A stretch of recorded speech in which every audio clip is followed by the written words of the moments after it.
काश्मीरमधल्या या दहशतवादी हल्ल्यामध्ये पनवेलच्या दिलीप देसले यांचा मृत्यू झाला आणि त्यांच्या जाण्यानं देसले कुटुंबावर दुःखाचा डोंगर कोसळलाय। 62 वर्षीय दिलीप देसले यांचं स्वप्न होतं की आयुष्यात एकदा तरी काश्मीरचं सौंदर्य आपण पाहावं। देसले काश्मीर फिरायला गेले आणि तिथल्या दहशतवादी हल्ल्यामध्ये त्यांना आपला जीव गमवावा लागला।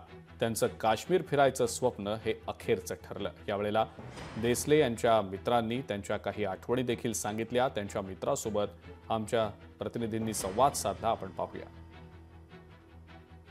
पनवेलमधील जे दिलीप देसले होते त्यांचा देखील या घटनेमध्ये मृत्यू झालेला आहे आणि आपण त्यांच्या घराबाहेर आहोत। तुम्ही पाहू शकता की हे जे त्यांचं घर आहे या ठिकाणी गेल्या अनेक वर्षांपासून हे वास्तव्यास होते। मात्र जे त्यांचं स्वप्न होतं की जम्मू काश्मीरमध्ये एकदा तरी जावं, ते निसर्ग पाहावं, मात्र त्यांचं जे स्वप्न आहे ते स्वप्नच राहिल्याचं आपल्याला पाहायला मिळत आहे। जे एक जिवलग मित्र आपल्यासोबत आहेत, ज्यांच्यासोबत ते उठत बसत होते।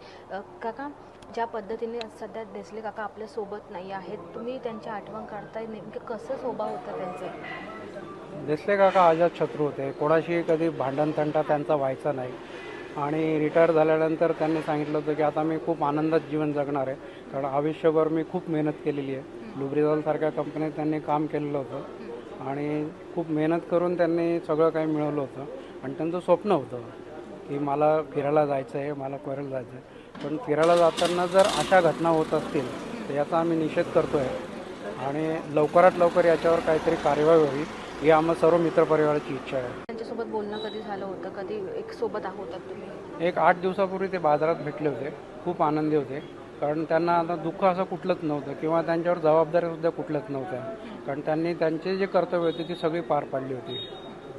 सध्या कुटुंबियांची कशी अवस्था आहे? सावरलेत का त्या दुःखाने? हां, कुटुंबावरून दिदा असते ते की त्यांना अजूनही विश्वास बसत नाही या गोष्टीवर। आता एअरपोर्टला त्यांचा मुलगा गेलेला आहे, पण त्यांचा अजूनही या गोष्टीवर विश्वास बसत नाही। त्यांना म्हणजे रडायला सुद्धा येत नाही आहे, एवढं त्यांना आतून धक्का बसलेला आहे। तुम्हाला असं कधी वाटलं होतं का आपल्यामध्ये नसतील, अशा पद्धतीने एक घटना होईल त्यामध्ये त्यांचं? नाही, आमचे बरेच मित्रपरिवार आहे, पण त्यांचे जे मृत्यू होते हे नैसर्गिक मृत्यू होते। हा जो मृत्यू आहे हा आतंकवाद्यांनी केलेला मृत्यू आहे, त्याच्यामुळे आम्हाच्या मनामध्ये संतापाची भावना आहे खूप। दिलीप देसले यांचे मित्र आहेत आणि त्यांनी एकच भावना व्यक्त केली असून त्यांना भावनिक झाल्याचं आपल्याला पाहायला मिळालेलं आहे। व्हिडिओ जर्नलिस्ट सुनीलसह मी आकांक्षा देशमुख, लोकशाही मराठी, नवी मुंबई।